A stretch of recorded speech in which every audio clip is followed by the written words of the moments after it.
Welcome to the Pat White Show.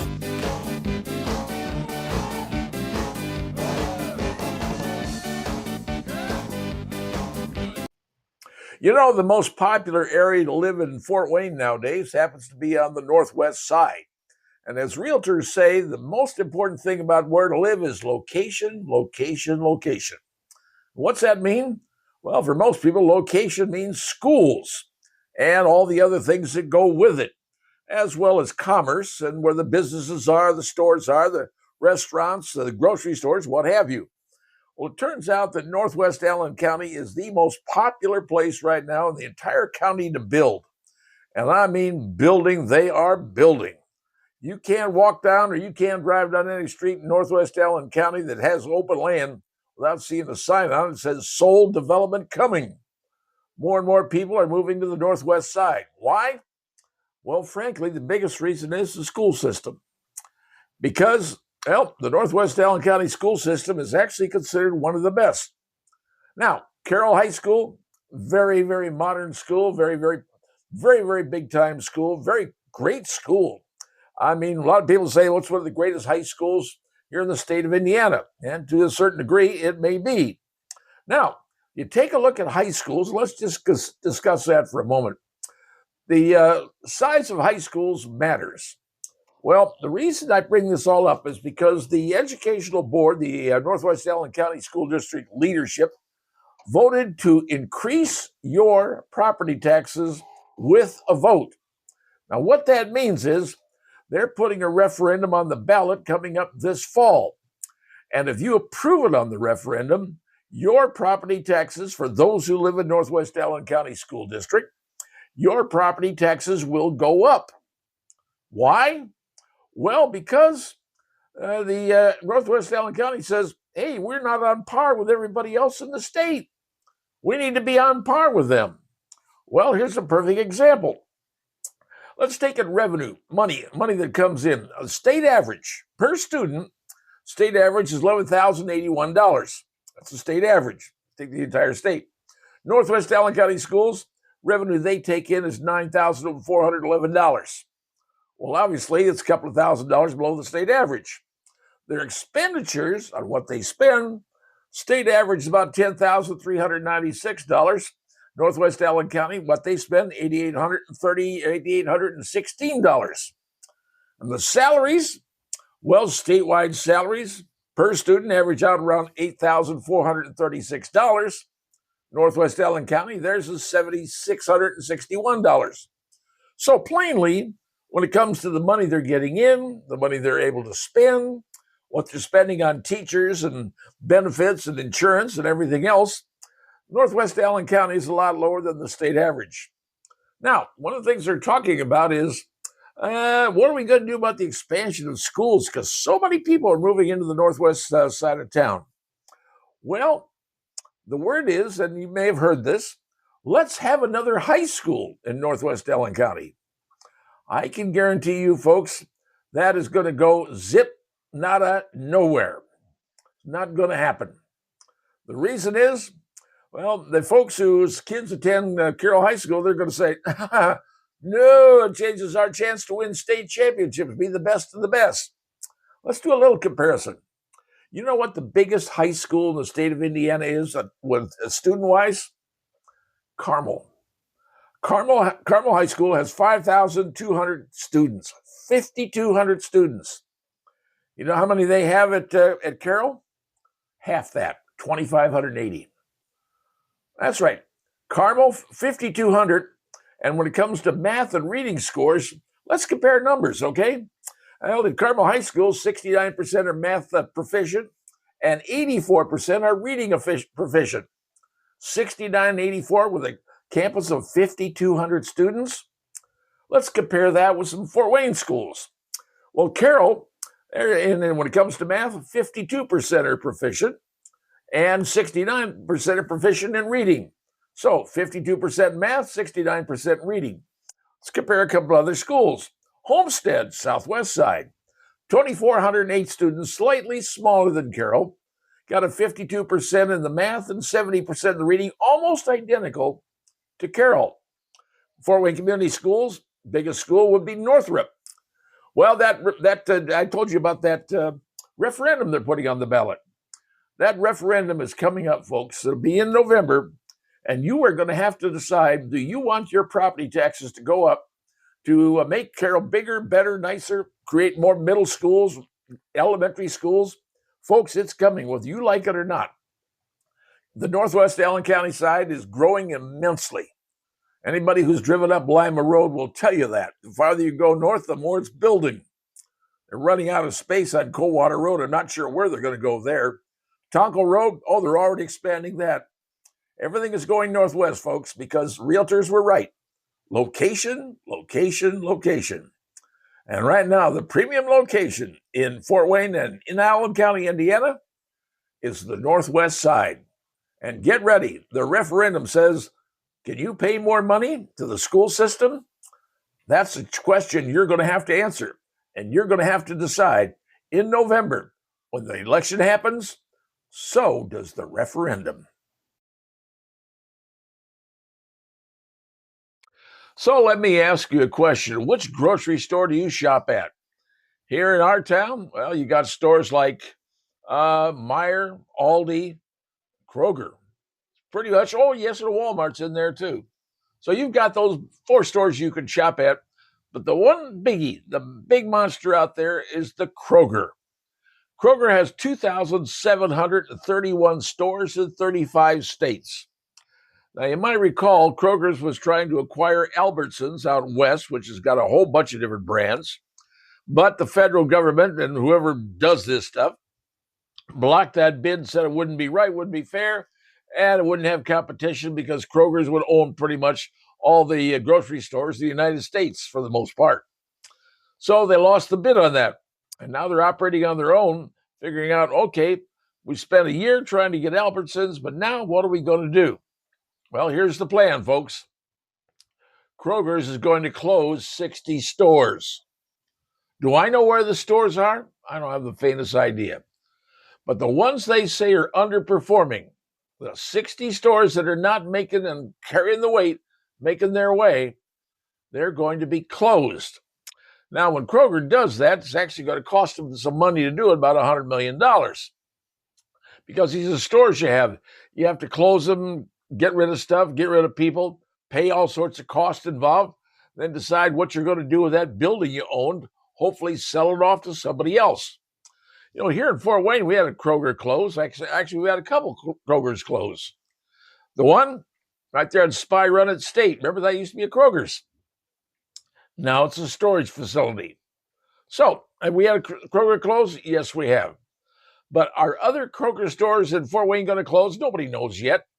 If you're underperforming and not making money, well, you might be on that path. But if you think Kroger's is making a boatload of money, well, they probably are. They're making billions of dollars. At least they're showing billions of dollars of sales. But the profit averages to about 2.5% to about 3.5%. That's the profit the grocery stores make. They do not make a lot of money on their margins. Yes, they got to stock the stuff in, but what you don't realize is that they're cutting the price low on these things because it's competition.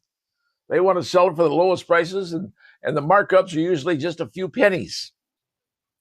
So in reality, if Kroger's earns $45 billion in sales, their profit was $1.52 billion.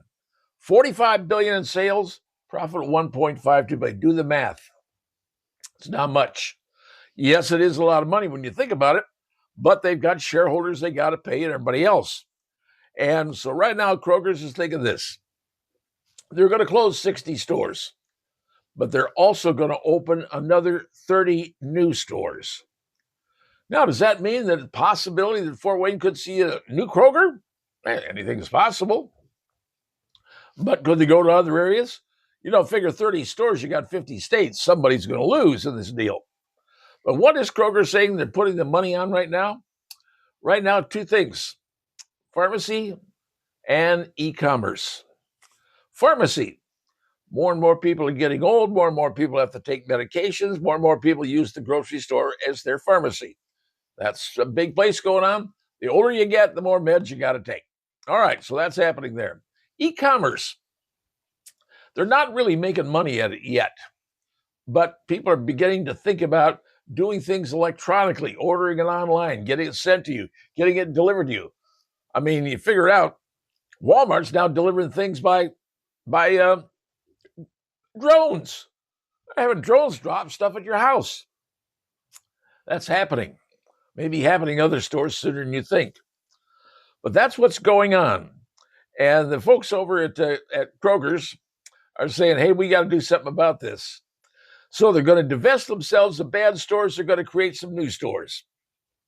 How will that work for you? Well, the one thing you're going to see is more private labeling at Kroger's, their own label products. Just like you see Walmart with their own label products, Costco with their own label products, Kroger is getting into more of that themselves. That way they control the cost and saves them some money and keeps the margins down. Grocery stores, folks, do not make a boatload of money. They make, a few percent, 2.5%, 3%. In the world of business, that's not a lot. But where they make it up is in volume because everybody has to shop for groceries. And right now, the main store, well, for most people, is Kroger. Now you understand what's going on. They take in a lot, but they don't make a whole lot with it. Just saying.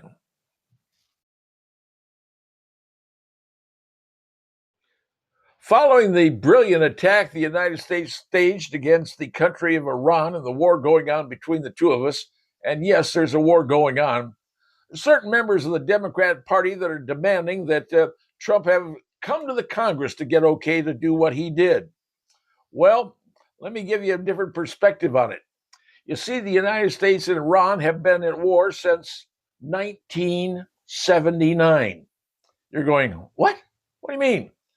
Well, back in November of 1979, the Iraqi militants attacked the United States Embassy, which is the sole property and the sole land of the United States of America, attacked the U.S. Embassy in Beirut, took 62 hostages. Don't take that back. They took 66 hostages and ultimately kept 52 of them for 444 days. That's right. Took over the American embassy, which is sacred ground, belonged to the U.S., and held hostages for 444 days. They weren't released until Ronald Reagan, shortly before he was taking the oath of office to be the president, told on back channel the Iranians, you let them go or I'm going to turn your country into a pile of molten glass, namely inferring that he was going to drop a nuke on them. They released those people right before Reagan was sworn in as president. Well, that started the war back in 1979. Since then, well, how about the Marine barracks in 1983 in Beirut that was destroyed by the Iranians?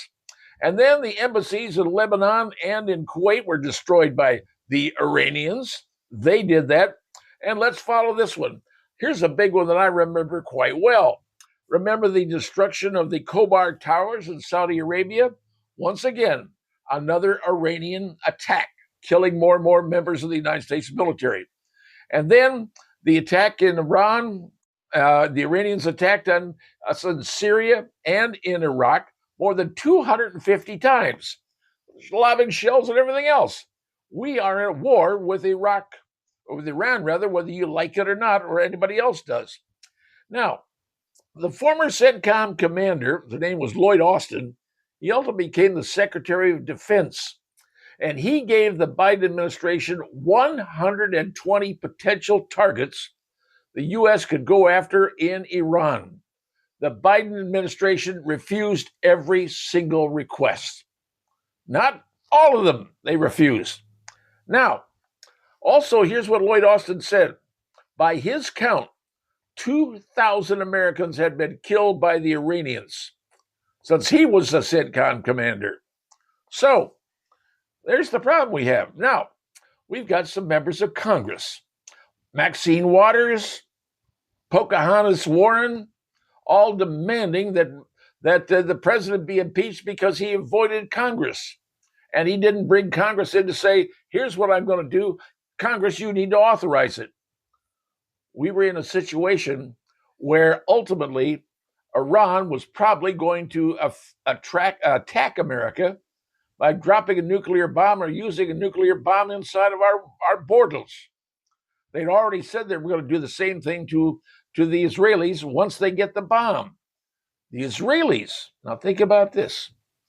The Israelis were trying to attack that mountain, trying to break up that centrifuge, but it's under a mountain, like I said, very difficult to get to.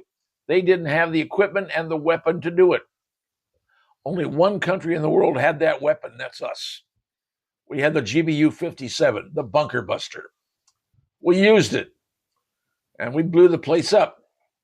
Now, what Israel was going to do, if we didn't do this, they were considering dropping a nuclear weapon on that mountain as a way of destroying it.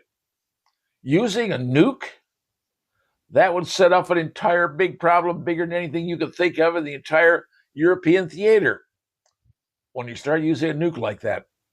So we had to do what we had to do because eventually, I believe the Iranians, and they said they were going to do this, they were going to spring a nuclear weapon onto America. You act now or else you pay for it later. So there's the situation. So any of you folks out there that said, oh, this is really bad, it should have been done, we've been at war with Iran since 1979. And if you're one of those people that support the Progressive Socialist Democratic Party, Vladimir Lenin was right, because frankly, you're nothing more than useful idiots. That's my opinion. But what was done to protect American lives, save American lives, and not let the world go into nuclear holocaust, because that sure could have happened. And at least we stopped it for the time being.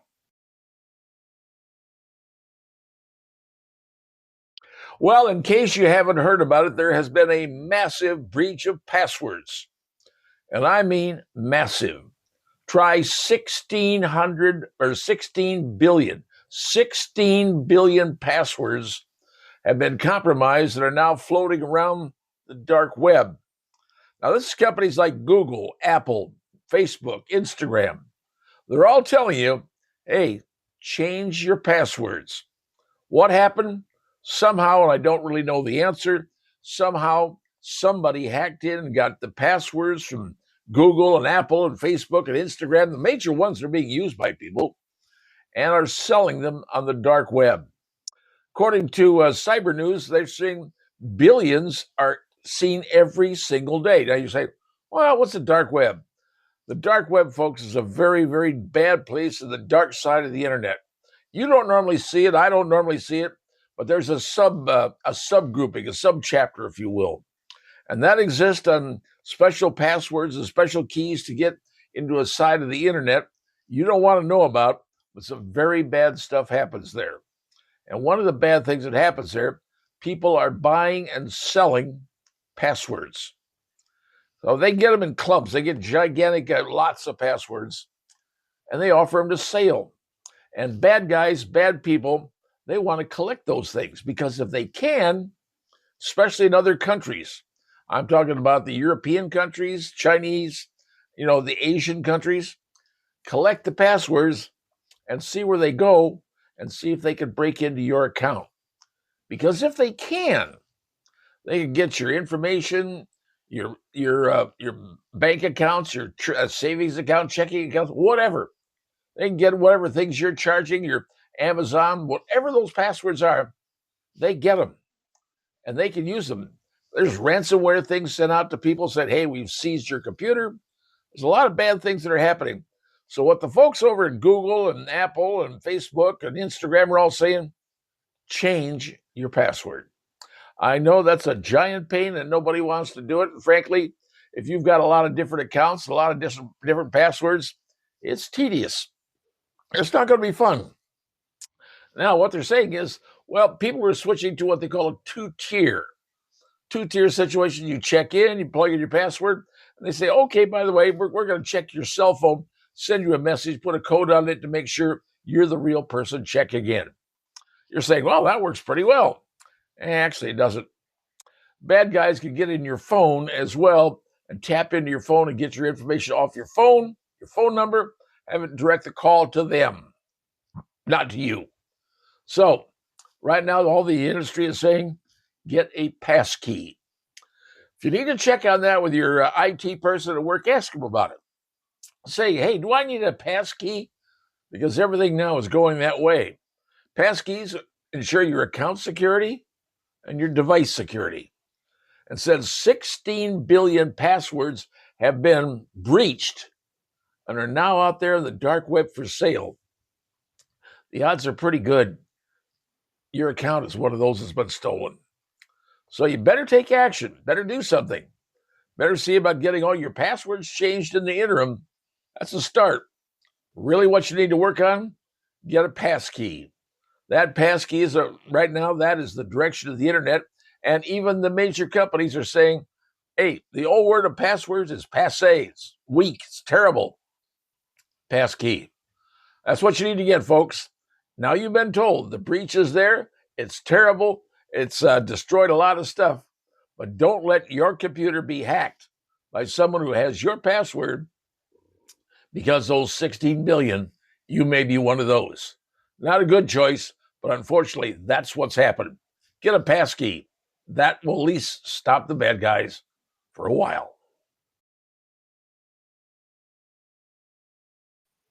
Well, if you live in the city of New York, well, you care. If you don't live in the city of New York, chances are you don't care. So what am I talking about? Well, New York City just had their primary to see who's going to be the next mayor of their city. As you know, their current mayor, Eric Adams, he had to run as an independent because he was under a lot of charges for a lot of bad stuff going on in his term as mayor of New York. So the campaign was for the Democratic mayor because New York is a Democrat city. And who was running for mayor? Well, you had none other than the infamous former New York governor, Andrew Cuomo. Now, everybody figured he was going to win because he's got the name, he's got the money, he's got all the contacts. Andrew Cuomo, the mayor of New York. Seems pretty common, right? New York City, yep. Well, he was running against a 34-year-old millennial, an assemblyman from the state of New York. 33-year-old, like I said, his name is Zoran Mandani. And he is not an American. Well, he's not a born American. He was born in Uganda and ultimately came to the United States, became naturalized.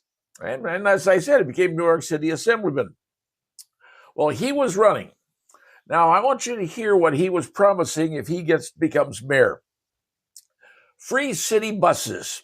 New York City, you're going, okay, city buses. Free public childcare. Okay. City-owned grocery stores. Now, no Kroger, no Scott's, no Maloli's, no Rogers, no Marsh, no nothing. City-owned grocery stores. They tried this in Russia, by the way. They had them, nothing on the shelves, but they had them. Tried it in Nicaragua. Yeah, they had them, nothing on the shelves there either. City-owned grocery stores. Rent-free, and they're going to freeze the rent. So nobody in New York raised the rent. They're also going to have affordable housing. And oh, here's the one you're going to love the most. $30 an hour minimum starting wage. Minimum wage in New York City is going to go to $30 an hour. What else was he going to promise to the folks in New York? Well, he's going to get rid of the New York City Police Department and replace it with social workers. Yeah, that's going to work out really great. Social workers. Going to prohibit ICE from entering the city of New York. Ban them from entering. And while we're talking about people in jail and what have you, no cash bail, open the prisons, and basically allow people to do what they want to do. Now, what do we say about Zoran Mandani? Well, he's for lack of a better term, he's a socialist Democrat. He's along the lines of Bernie Sanders, Ocasio-Cortez, AOC. They all were in favor of him. The governor of New York and the two senators of New York didn't say a word. They were non-committal as to who they wanted to be the next mayor of New York.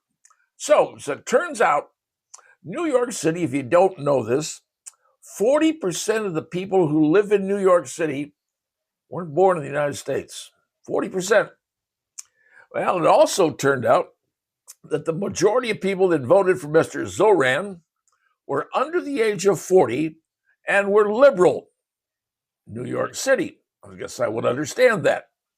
Well, he came in and he actually beat Andrew Cuomo. That's right. Zoran Mandani beat infamous Andrew Cuomo. So now Mr. Mandani is now the Democrat candidate for the mayorship of New York. And in the election coming up this fall, he's going to be running against Curtis Silva. You might remember that name. He was the protector of the people on the subways and everything else going on. And he's been running like for a second time. So it's pretty well guaranteed that Zoran, the socialist Democrat communist, is going to be the mayor of New York. Now, if you don't think that affects you, think about it. Millennial, elected by people who are under the age of 40. You can see this coming to the rest of the city. You know, this is happening in New York, but it's closer to home. It's also happened in the state of Michigan, namely Dearborn, Michigan, which has become also a Muslim capital of the United States. But now we're going to see New York City. No cash bail, open prisons, $30 an hour minimum wage, dissolving the New York Police Department and putting them in with social workers. Oh, that's going to be nice. Oh, and by the way, if you're rich in New York, here's something got coming. How about a 1% additional tax on rich New Yorkers to pay for everything else? Now, Mr. Mandani he's anti-Semitic. He's anti-Israel, anti-Jewish. He's anti-ICE, as I said, and once again, he believes in rent control. So he's going to take over everything just the way they do it in the Soviet Union. How do you think those policies are going to work out? But that's what he promised. And the people of New York City said, yes, we want that. How do you think that's going to work out, America? So, can it happen to your city? Eventually it could. Because if this is the way this country is going, folks, we are in big trouble. Because these are the kind of promises people are going to make and the kind of promises people want. Free this, free that, free health care. You know, don't be surprised if you see a whole lot of people in New York City who happen to be considered rich decide to move to Tennessee, Texas, or Florida. Yeah, just think that could happen. So now you know, Zohan Mandani, 34-year-old assemblyman, is now about to become the next mayor of New York, where he is going to abolish the police department and replace them with social workers. Gotta love America. I can't wait to see how it turns out. It only reminds me of a movie a long time ago called Escape from New York.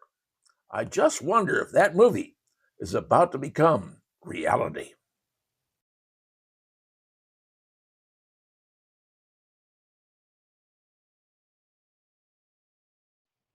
Well, I want to admit something to you that maybe some people won't admit, but I will.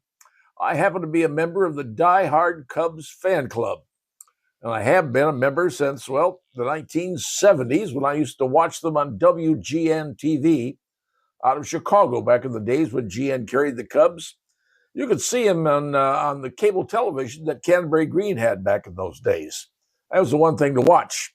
I got to watch Kerry Wood pitch one of the greatest games I've ever seen. Saw it on GN. Well, as time went on, I followed the Cubs, and like many people do, and their teams are either good or lousy, or sort of good or sort of lousy, kind of dependent. But they had great players. I mean, players that I remember. You know, the Ryan Sandbergs and there's so many I can't think of all the names of the great players they had. And you know what? It was like a cavalcade of watching great Jody Davis. I mean, great players watched over the years. I've been to the Cubs games many times, taken my children up there to see the Cubs. Actually saw Ozzy Osbourne sing "Take Me Out to the Ball Game," which that was something to see. But all in all, one of the greatest players the Chicago Cubs ever had was Sammy Souza. That's right, Sammy Souza. Whenever the Cubs took the field, he would run from the dugout out to right field. I mean, he would bolt out there. That was his signature. Fans loved it. Shown on TV, Sammy Souza running out to right field. That was his way of saying, here I am. Well, he was a great hitter, but there was a period of time that he was a really great hitter, and that came after the baseball strike of 1994 and 1995. Eighth longest ever, started in August, and it was long. It was 200 and some days, and maybe longer than that. Ended up in August the 12th of 1994 or 1995 when they finally finished the strike. So started in 94, ended in 95, had to do with players and agreements and pay. It's not about money. Frankly, it's about money, folks. And right after that, fans were not very happy with baseball. They hated what was going on. They thought the players were greedy. The owners were greedy. Baseball was in trouble, folks. Nobody was sure baseball would even survive. And then, well, what happened was a barrage of hitting started to happen. And not just hitting, home runs. A lot of home runs. Fell out of St. Louis by the name of Mark McGuire. He started belting home runs, and then this little guy out of Chicago, Sammy Souza, started blasting him himself. Souza ended up with something like 545 home runs, most in the Cubs' history. 545. He had 4 straight years of hitting 50 plus, 3 of 60 plus. And this was back in the steroid era. Now, let's be honest, folks. Players were taking steroids. They were getting juiced. And there's players who admitted it later on in life. Players just said, hey, you did what you did. Now, did baseball know what was going on? In my humble opinion, yes, they did. But it was the one thing that brought baseball back.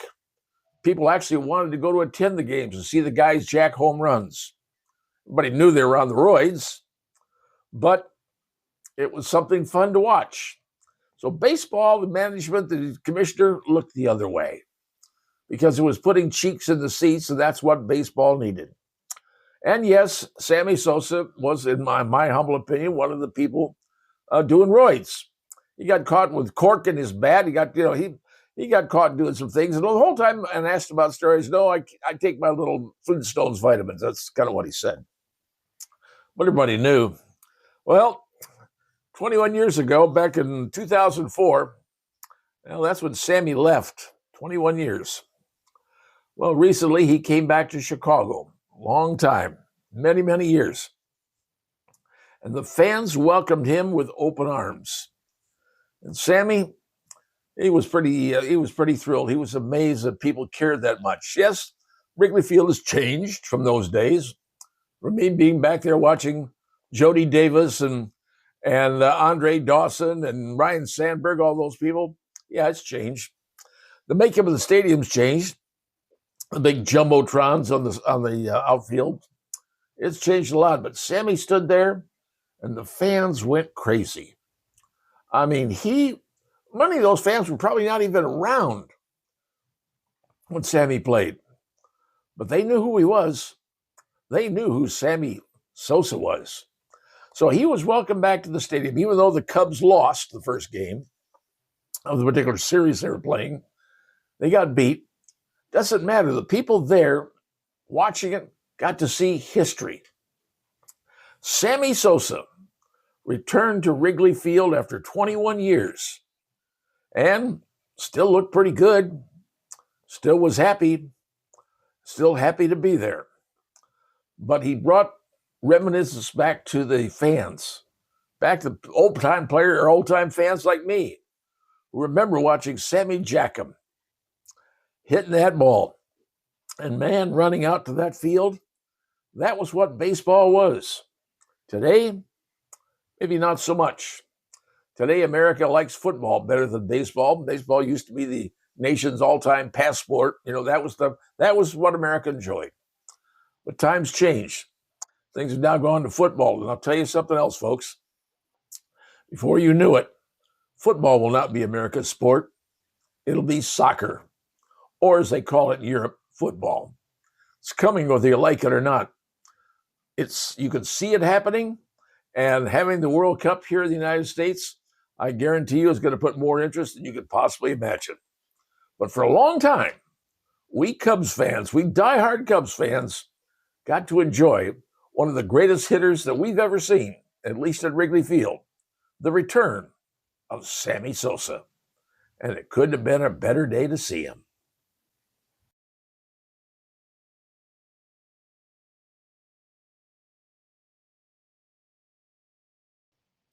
Recently, I came across an article I presume that was written by a gentleman by the name of Mike Wilson. Don't know if he wrote it or just reposted it, but it caught my attention because it has to do with when you die. Now, I don't care who you are, nobody makes it off the planet alive. We're all going to die. Some sooner than others, some later than others, you just don't know.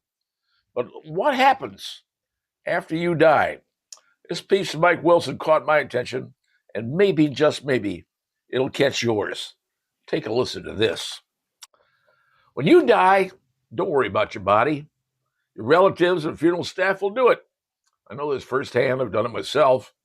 They will take you out of the house and deliver you to the funeral home of your family's choice.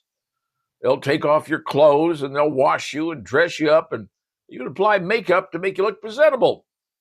Many will come to the funeral to honor you. Some will even cancel their plans and ask for leave to go to your funeral. Your things, the things you hate to be borrowed, will be sold, donated, or burned. Your keys, your tools, your books, your CDs, DVDs, games, your collections, even your clothes. The world won't stop and cry for you. The economy's going to go on. You'll be replaced at work, probably by somebody with even better ability than yours. And your property's going to switch to your heirs. And don't doubt the small and big things you've done in your life, because those things will be spoken about, judged, doubted, and criticized for probably a pretty long time. And people who only knew your face are going to go, oh, poor thing. Your good friends will cry for a few hours, maybe a few days, but eventually they'll start laughing again. Your pets will get used to having a new owner. Your pictures hanging on the wall for a while, but then those pictures will be put on furniture and finally stored in the bottom of a box. Someone else is going to sit on your couch and eat from it. Deep pain in your home will last a year, 2, maybe 10. Then you'll join the memories, and then your story will end right there. And it will end among people, end here and end in this world. But your story begins in a new reality, in life after your death.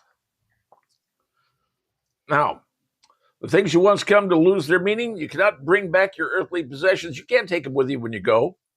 Beauty of your body, your name, your property, your loans, your working position, your bank account, your house, your car, your titles, your classmates, your trophies, friends, kids, family. In your new life, you will only need your soul. The only property that will last is your soul. So the big question is, where's your soul going when your life is over? And that's something to discuss, folks. Where do you think it's going to go? There's some people who are atheists who said, no, there's no God. Are they right? Who knows? There's some people say there's a heaven and there's a hell. Anybody know? I don't think anybody really does. No one, frankly, knows what the end is going to be, where you're going to be, or what's going to happen. Because nobody has really come back to say, here's where it is, here's what's going on, here's what you're going to experience. You don't know if you're going to go from one person to suddenly you become another person. You always hear about some of these people that are child prodigies. They play the piano like Mozart or play the piano like Beethoven or whatever. And they're 2, 3 years old. Where did that come from? Well, maybe there's somebody else. Been re-put back on the planet. We don't know. No one knows. But depends on whether you believe in God. If you do, well, you got some options there to think about. If you don't, you're going to say, hey, I'm done. I'm over. Dust to dust. That's it. You're gone. History. It just all depends about what you believe and how you decide you're going to take it on. Because in death, there's an ending. And no one gets out alive. And really, where you're going to go, how it's going to end up, and who you're going to have to make your atonement to, no one really knows. And frankly, you can guess, you can pray, you can hope, but in the end, only you will know. But you'll never be able to let anybody else know, because when you're gone, you're gone. Happy